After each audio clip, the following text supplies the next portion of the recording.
This is my first time ever posting, so I apologize in advance if it's messy and long. For context, I and ex were together for 2 years and we're slightly long distance. We seen each other on weekends, but that's it. We'll call my ex Ryan. I met my ex on Tinder and we hit it off immediately. Spoke for a month or so and eventually decided to meet up, and a relationship blossomed. I was absolutely head over heels from the get-go. We seemed to have so much in common and we never argued. The first problem occurred when we went to meet his friends for the first time, and I admittedly got blackout drunk, though I don't remember drinking much in the first place. He had to help me down the stairs and into the car and then gave me the bucket when the throwing up took its course. This was maybe 2/3 months into the relationship and we'd already said I love you by this point. A week after the drinking incident, he gets dry with me and eventually says he regrets saying he loves me. He never outright blamed it on the incident, but I always knew it was that. I stayed strong through it and was determined to gain back his love. Things started to get better and everything seemed to be good again. We started saying I love you a month later. Problems fixed. The second problem was when he lost his job. We're now 6 months deep, and I became the sole spender. I didn't make much at the time, but enough to get by. I figured a week or so wrapping his head round what happened would do and he'd start looking again. But let's just say he never found that new job. This was around the time of my 21st birthday. I'm not a materialistic person. I never want much for my birthdays, something meaningful.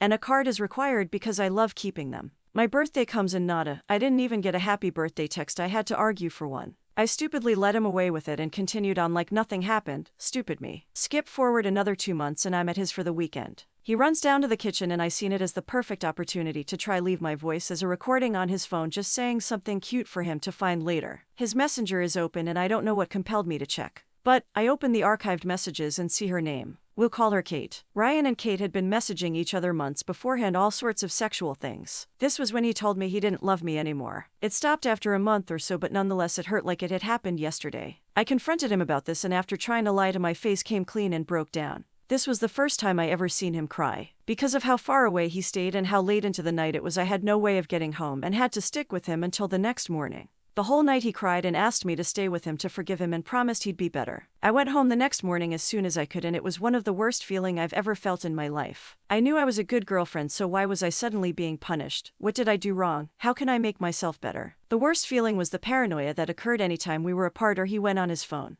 I was never that person and I never wanted to be. A relationship is about trust and I had zero. I stayed anyway and 3 months later it happened again. I found his Instagram and seen all the comments. Of course it was Kate again. She was perfect. At this point I was finally starting to feel normal again. Things between us felt good. But I came crashing straight down. It was our first anniversary weekend, so maybe that was why I pushed it away and stayed with him, or maybe I was so used to being with someone I was scared to let go. After that we settled into a peaceful relationship. He still didn't have a job and everyone I knew hated him, but I was blind and in love. Christmas rolled around and I go all out for everyone. I just love buying and wrapping presents. I don't do it to receive back. What do I get from him? Nothing. I expressed my disappointment and he did eventually buy me a teddy, but the sentiment was lost. I stayed in denial and pretending everything was perfect. He seemed so loving at times, so he must have loved me right. I'd love to grab past me by the shoulder and scream, "Wake up, you silly woman." This was also during my 22nd birthday, and again nothing, no surprise really at this point.